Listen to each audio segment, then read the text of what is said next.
Check it out. It's the Laugh to Learn podcast.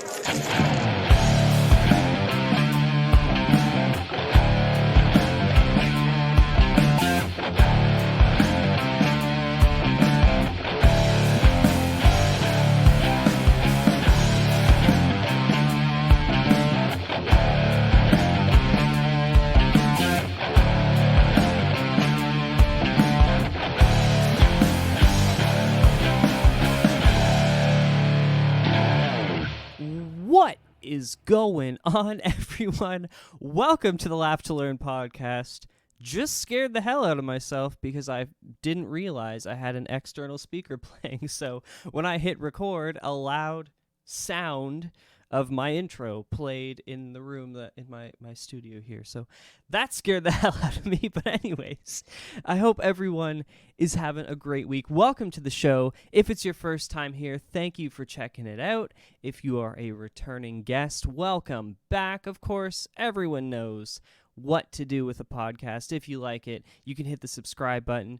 Leave a review. You can reach me using the contact pages down below. My name is Jacob Paveo, and I come to you from the Great White North each and every Wednesday afternoon, 1 p.m. Eastern Standard Time. Fresh for you to download. You can listen to it the entire world around, whether it's while you're falling asleep, while you're waking up, on your way to work, at work. I don't care. You can listen to it absolutely anywhere. And this summer, I've alluded to this a few times before, has been busy, for me anyways. Things have been really, really crazy. But finally, this past weekend, it was a long weekend here in Ontario, at least. We had Holiday Monday, which was, of course, a lovely thing to experience. As always, a 3-day long weekend is always nice. And I was able to relax all 3 days. Basically nothing going on. I didn't have to work, which was nice. First weekend in a long time. So I hope anyone else, I know there's that this weekend was long weekends in a lot of Canada and as well a few states in the U.S., but also a lot of kids in the U.S. were back to school. So if you are an American listener and your children were back to school this past week, I know it kind of trickles throughout August, depending on where in the country you are, but if you got rid of the kids this week, congratulations, you made it through the summer. If you're a Canadian parent, you still have 4 more weeks because, of course, our kids return to school in September, but they go to school throughout all of June. So it's kind of shifted by a month here in the north. And the reason for that, honestly, I don't know. It could be the weather or something historic. I don't know. Anyways, that's not what we are going to talk about today. I probably could look it up, but not going to.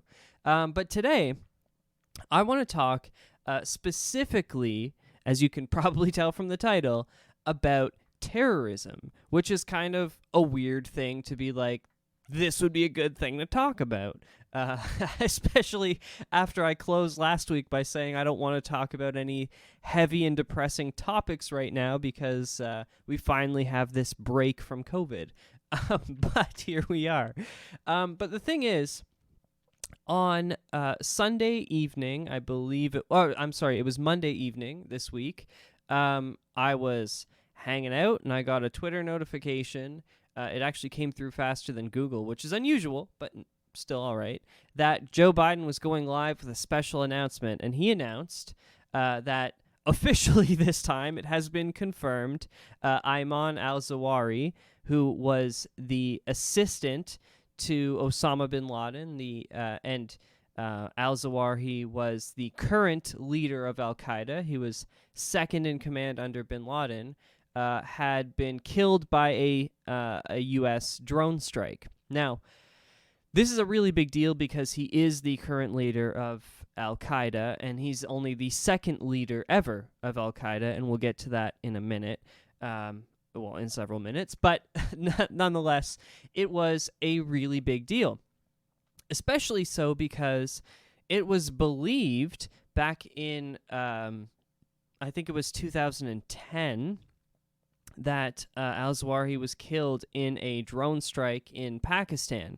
We thought that for several months. The U.S. came out and announced it. Obama made the announcement that this was, of course, after bin Laden had been killed, and they believed that they had killed Al-Zawahri in this drone strike. However, a few months later, they started showing video of him, and at the time, it was actually believed by, this was in around 2013, because I was doing radio when this happened, and it was believed that Al-Zawahri actually was dead, and these were pre-recorded videos, but they didn't want to admit to the public that he was dead because they didn't have a new leader. There was no one prepared to take over because it was so shortly after bin Laden's death that this went on for years where we thought he was dead. He was never seen in public. And to be honest, as far as we were aware, even to this day, he was not seen in public until a few weeks ago when the U.S. confirmed his presence.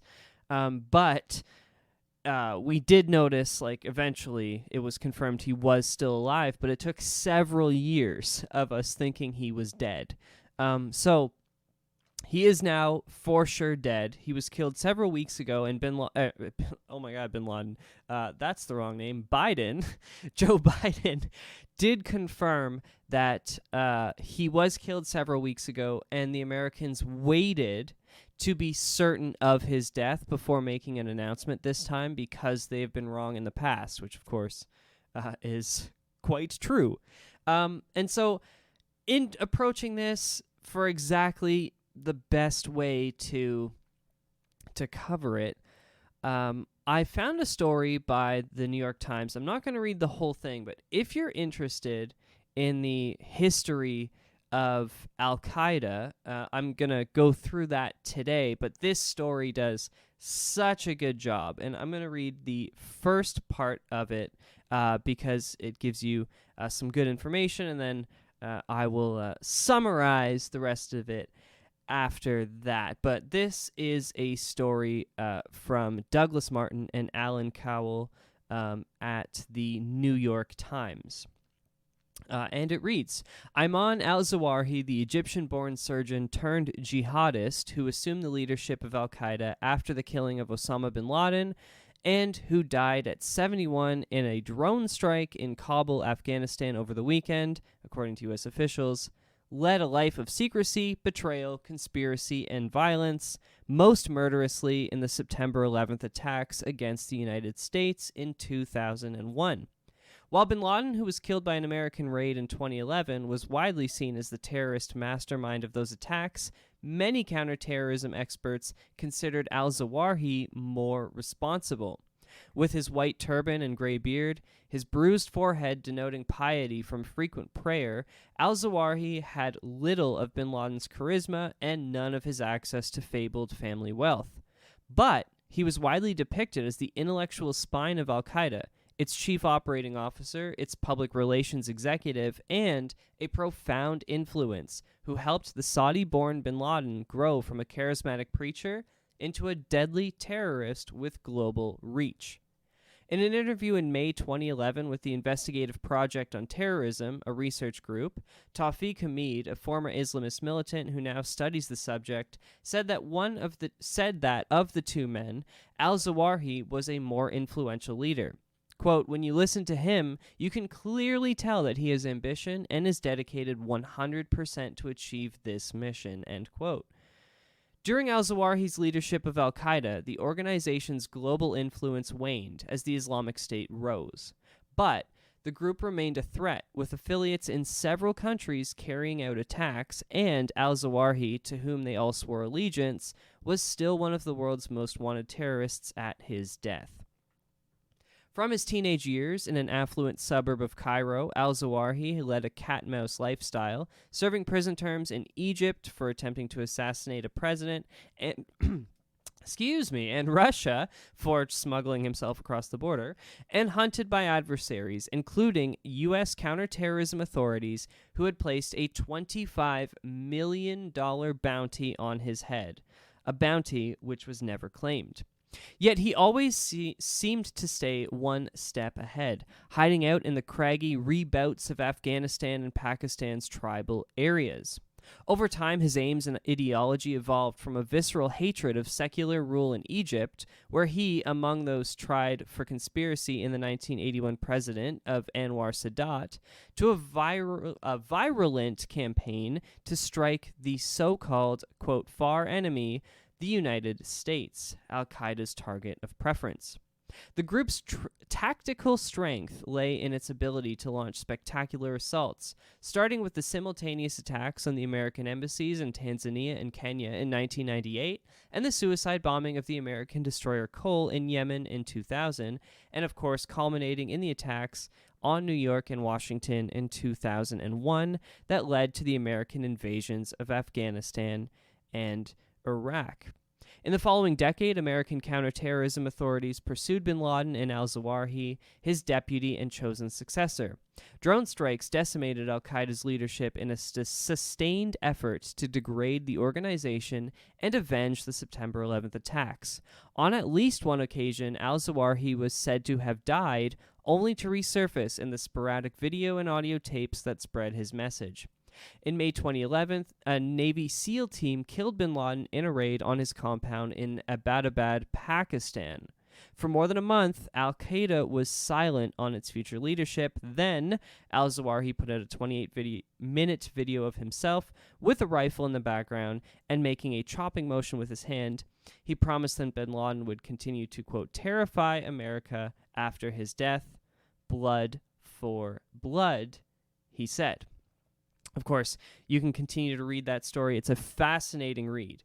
But ultimately, why is it that you haven't heard of Ayman al-Zawahri? And why is it so important that the U.S. managed to take him out? So, first of all, the reason you haven't heard of him is probably in part because of the Islamic State and because he really is not very charismatic, and he is simply a message carrier. He can give a message, but he's not a good preacher. That is what bin Laden was, and that's what he was really good at.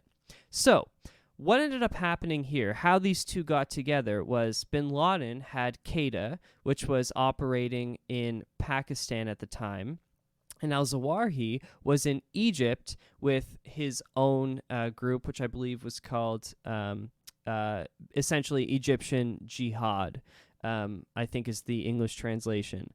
And ultimately, the group in Egypt started being hunted down rapidly. So if you know much about the late 90s, especially, and into the early 2000s, but the mid to late 90s in Egypt, the Egyptian government was completely secular, and they were actively targeting individuals who were promoting things like jihad and these extremist ideas. And ultimately, Al-Zawahri had to flee from Egypt because he was involved in an assassination attempt on the president, was released from prison, and then really couldn't find a foothold because the government was cracking down so much on these teachings and these writings. So ultimately what he did at first was try to get himself into Russia. So he tried to smuggle himself into Chechnya. He was caught at the border but wasn't identified. So it's not really clear how long he stayed, but he was imprisoned briefly, got into Chechnya, it seems, for a period of time, and then left Chechnya, likely because Chechnya it has its own extremist it's not even really an extremist version, but it has its own version of Islam which follows the textbook teachings. And the idea of jihad is that you have to convert Islamic individuals into a form of Islam that breaks some key aspects of it. So if you believe in the textbook writings, like as they are written, there are a few things that the jihadists and Islamists do and believe that go absolutely against it. So you have to kind of weave this weird web to get where you want people to be. And those two key things are the death of innocents, or the murder of innocent people, and suicide. Now, both of these things are very clear in the Muslim faith, that, you know, killing innocent people is wrong, and you are not to commit suicide. Well, when you think of jihad and Islamic extremism, those are two things that you think of right away. That's the big difference, right? They kill innocent people and they take themselves out while doing it, right? And it's important to note that these two leaders never committed suicide themselves. So it's like the suicide bombings were never fulfilled by the leaders in the group. And just an interesting point. But it's one of those things that they had to find people who were willing to convert. And it's unlikely that the Chechens would have been convinced of this ideology. And it's quite clear that although Chechnya did for a significant amount of time have some issues with extremism, ultimately their real issues happened when the Russian government decided to come in and fight their own people. So they had their own issues going on, and they obviously did not buy the message that Al-Zawahri was selling them. So ultimately, what ends up happening is you have these two smaller groups of Al-Qaeda and Egyptian Jihad.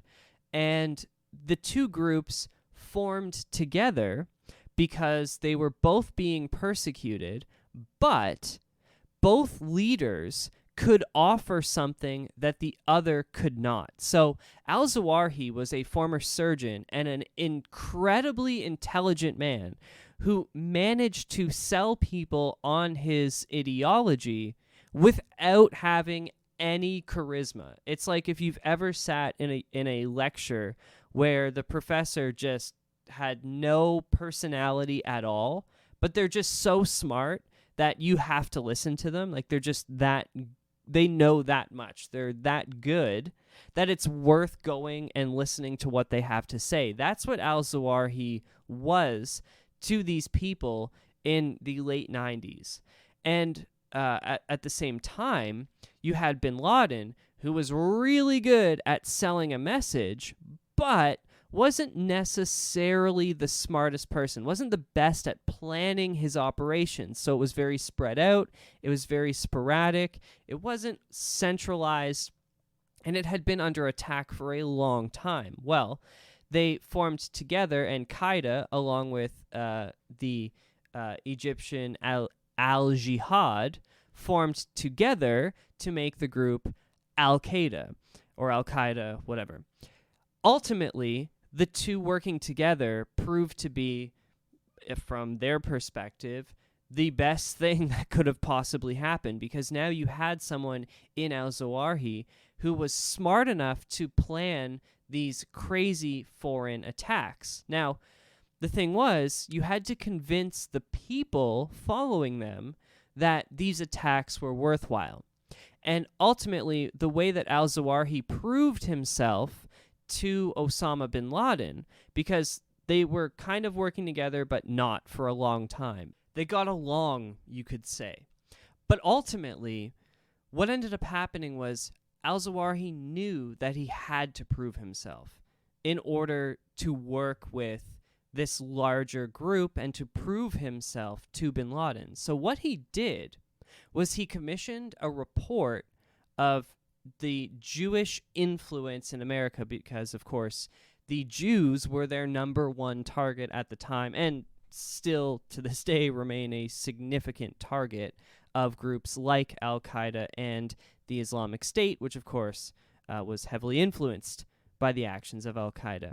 And what he did was this report he had commissioned essentially proved that America was influenced. Of course, this is all bullshit. I'm just going to say that right off the top. But it proved that America, quote unquote, proved, was influenced by Judaism and essentially was a new modern Zion, is the idea of this report that he had commissioned and published specifically in Arabic in the Middle East. Well, bin Laden loved this idea because what it meant was now you could have attacks on the United States. You could convince the people that, because for years they had been targeting Americans in the Middle East, specifically in Pakistan and Afghanistan, but as well, they had operations running in other areas. There's a very famous event in Saudi Arabia where they attacked an embassy. Tanzania, they attacked an embassy. Like random countries in the Middle East and Northern Africa and stuff, they went around and conducted these attacks on Americans, but they had no reason to go to the United States, and the people didn't want to. It was like there was no reason to. But now you have this official document, this research paper that states that America is the new Zion. And I'm using the term Zion because I don't know exactly how they would have worded it. Of course, I have not looked up a translated version of this bullshit document, but in a sense, that is what the document was saying, that the American system is so intrinsically Jewish that every American is living a Jewish lifestyle. And of course, everyone over here knows that that's certainly not the case, but the population that they were selling these ideas to were uneducated, of course, the internet wasn't really a thing yet, and they had no access to information. They didn't know what was going on. Even to this day, it's hidden from most of these poor people that they are selling these ideas to. It's usually not the wealthy people from these areas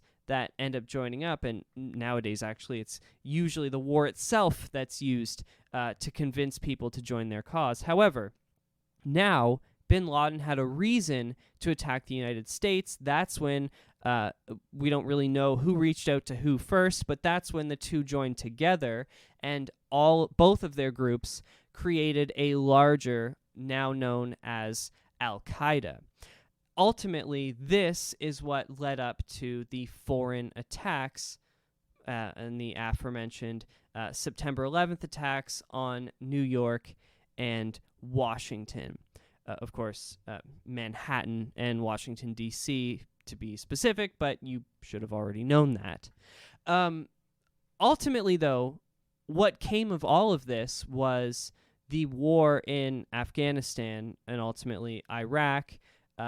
And for years, it's been thought that everyone involved in these groups were hiding out in Pakistan because there are tribal groups in Pakistan that are extremely supportive, and the local governments have no control over these areas. Of course, allied militaries were never in those areas, and ultimately, that is where bin Laden was killed, was in one of these neighborhoods in Pakistan. They were able to find him there. And the reports are that they had been looking for Al-Zawahri in Pakistan for years and years and years. Well, of course, last summer, the Allied forces pulled completely out of Afghanistan. So we've been looking in Pakistan for years and years. We pull out of Afghanistan, and lo and behold, about 12 months after we have left, the leader of Al-Qaeda, Mr. Ayman al-Zawahri, was found in Afghanistan and ultimately killed in this drone strike. Now, what does this mean is a very difficult question to answer, because I mentioned that one of the reasons you probably may have not heard of Al-Zawahri, or if you did, you probably don't really remember much about him, because he's always been mentioned in passing, right? He's always the second in command. And then when he took over after bin Laden's death, the Islamic State was already so prevalent that, Al-Qaeda was kind of null and void. But ultimately, he probably is lesser known because of the Islamic State. So the Islamic State started doing things that even Al-Qaeda didn't do. So the Islamic State began publishing tons of beheading videos. Not that Al-Qaeda didn't do it, but Al-Zawahri was always opposed to them. That was a bin Laden thing. Al-Zawahri didn't want to do those videoed public executions. He wanted big public spectacles, big explosions, planes crashing into buildings, crazy things like that. He wasn't the type who thought that putting anthrax in envelopes would be big enough. It wouldn't be extravagant enough. There was even a plot to put basically to flood a New York subway line with cyanide, and they had everything ready to go. And Al-Zawahri was the one who canceled the plan because it wasn't spectacular enough, is what he said. Because he didn't believe in killing people just for the sake of killing people. He wanted it to look good and to be replayed on television. And of course, he ultimately got that goal. He got his dream with 9/11, and he probably knew he couldn't replicate that, so he never really tried to. They had many different plans, but nothing ever really succeeded. We know that they were attempting to get nuclear weapons. That's probably what their next goal is. And to be perfectly honest with you, that's probably one of the only ways you could be more spectacular than 9/11, like just realistically speaking. So they, of course, both him and bin Laden were never able to achieve that access to nuclear weapons that they had been planning for. Now, ultimately, he died, and we don't really know what that means. There's probably successors in line. It may be one of his or bin Laden's children. There are many of them still alive who, we know are involved in this. Many are not, actually. A few are here in the U.S.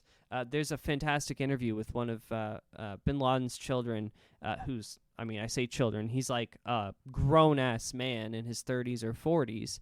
And a fantastic interview that I stumbled upon a little while ago that you may want to look into if you're interested. But ultimately, and he's living in the U.S., a Western lifestyle and stuff, and had to change his name, but somehow he was identified by a news agency. But ultimately, what this all comes down to is Al-Qaeda was already null and void. However, this is the sort of person, Al-Zawahri, who, even though he was extremely opposed to the Islamic State, he doesn't believe in obtaining land. It's one thing that he doesn't like about the Islamic State, and he's been very public about that. That's why Al-Qaeda never did that. They never took over governments and occupied territory, because he believes that it makes the locals turn against you, which it certainly does, and we're seeing that again in Afghanistan right now. A lot of local conflict, and local conflict is not a good thing when you're planning a global attack, essentially, because it's hard to plan an attack on Manhattan when you're dealing with fights in your own backyard. That was basically his theory that he convinced bin Laden of, and obviously he was right about it, because the Islamic State hasn't really managed to do much outside of the Middle East because they're constantly putting out their own fires and running local governments. It's very difficult to do both things. So what his death means is that his teachings, his intelligence basically, is now not going to be accessible to the Islamic State. Now, that doesn't mean there's not someone else who he's perhaps trained, educated, who knows, right? Who knows how many people were killed in these strikes? We know a ton of people have been killed in airstrikes over the last few decades anyways, at least the last 20 years. And many of them probably would have been his successor. So, coming off of all of this, it leaves us in a position of uncertainty at best. Al-Qaeda was starting to come back into relevance in Afghanistan. However, they really, you may recall when we pulled out of Afghanistan, Al-Qaeda was the group that took over locally. A lot of smaller leaders were, if not soldiers of Al-Qaeda, they were strongly supportive and against the Islamic State. It's kind of the reason why Trump made the decision to pull out, and Biden ended up following through with it. Although, of course, Trump would deny that he had anything to do with it. And Biden would, of course, deny that he agreed with anything Trump ever did. So it's this weird thing where all of the allies kind of agreed to give this land up to Al-Qaeda because it probably made them busy, kept them from being able to make global plots, and gave the Islamic State someone else to fight. However, at this point in time, the Islamic State is more operative in Syria than they are in Afghanistan, and apparently by his coming back into Afghanistan, Al-Zawahri probably thought he was safe at this point. Probably wasn't working much on foreign attacks. Al-Qaeda really hasn't been involved in those sorts of things for a while now, and it's likely that that was going to remain the case. So is it a bad thing that he's dead? Certainly not. Certainly deserved, and probably took way too long to get here. Of course, we know he's been hit by airstrikes in the past. He just managed to survive somehow. But the guy's dead now, and the world can move on from these past leaders of Al-Qaeda, and hopefully no one new pops up who manages to sort of reform their what they would consider to be glory days. And yeah, this is a huge deal. Terrorism through the pandemic has, of course, been less of an issue, but as things start to reopen, we're going to start seeing car attacks again, and the random killings and all the bullshit that we've seen in the past. It's going to pop up again. It may take some time, but it's going to come back. And, as it does, it's good to see these sort of things where we know that we're not letting these leaders get away with it. We know we're constantly having strikes fall on the Islamic State in countries where we are able to do so. Of course, it's more difficult in places like Pakistan because the local governments don't want us there, so they actually will shoot down drones and stuff like that. So it's more difficult to operate in those places. Whereas in Afghanistan, we have full control of the skies. So if you're chilling in Afghanistan, it's a big risk because they will hit you with drone strikes. And, it's going to be an interesting time moving forward. Just in this post-pandemic, what does the world of terrorism look like in the West? Because nothing's happened for so long, and there's always attempts, I'm sure, that we just haven't heard of. That shit happens all the time. But as gatherings start up again and whatnot, our governments have had 2 years to implement new things. Like last time I was in Toronto, I noticed that there's a lot more barricades, making it basically impossible to get up on sidewalks. There's also things that rise from the ground, like at night, to block off streets and stuff like that, that weren't there before. All these different things that they've added to make it safer to attend concerts and sporting events and whatnot. And so it's just what happens now? Where does it go from here? There's always, that next step that you're basically now waiting for a response is what the West seems like it's doing to be, what happens from here? Is it more lone wolf attacks? Do we see organized some sort of organized attack that someone's going to claim and try to represent themselves as the leader of Al-Qaeda, whoever manages to plan those attacks? That's the sort of thing, honestly, that I would expect if anything's going to happen. Hopefully nothing does, and hopefully this is kind of the last of it, and Al-Zawahri, his death will hopefully be the death of an ideology, the death of a horrible campaign of terror and assassination and innocent death, and unnecessary death. And yeah, hopefully this marks the end. Thank you for tuning into the show this week and sticking with it all the way. Of course, if you are interested, you can hit the subscribe button to come back. Don't forget to tell your friends and family. You can leave reviews wherever you are. I apologize for my voice this week. I've been I kind of edit as I go, and listening, I'm like, I don't know, it is my voice. It's not my mic settings. So I do apologize for that. Hopefully, I don't know if it's corrected next week. Maybe it's dry in here or something. I don't know what's going on, but I apologize for that, but it's just the way it's coming out, so there's not much I can do about that right now.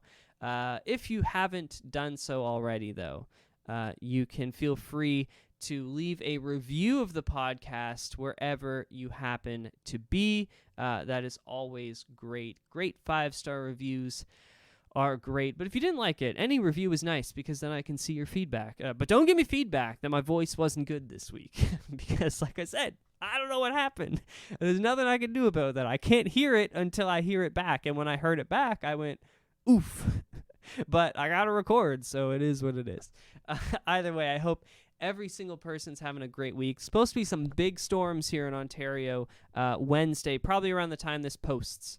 So if you're listening to it when it goes live, I hope you're staying safe. I hope there's no more tornadoes, but big warnings across the province and across the northern U.S. as well, in Quebec today, in the East Coast, like Maine and whatnot. I believe we're getting some big storm warnings. So hopefully everyone remains safe, everyone remains dry, and the summer keeps treating you well. But until next time, friends, keep on laughing and keep on learning.